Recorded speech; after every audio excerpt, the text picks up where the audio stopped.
भोजपुरी के power star Pawan Singh, रंगबाज राजा से विवाद इतना हुआ कि मत कहिए। अपार सफलता के बाद बेडरूम में राजा।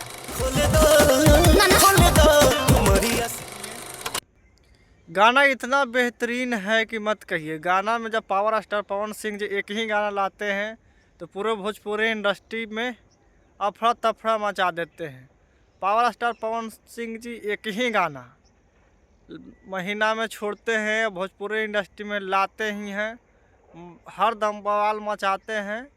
और गाना इतना लाजवाब लाए हैं पावर स्टार पवन सिंह। पवन सिंह ने खुट्टा गाड़ के रखा है अपने भोजपुरी इंडस्ट्री में, भोजपुरी के दर्शक में। भोजपुरी के इतना फैन पावर स्टार पवन जी का है कि पूरे इंडस्ट्री में नंबर 1 कलाकार उभरते हैं और धमाका देते हैं।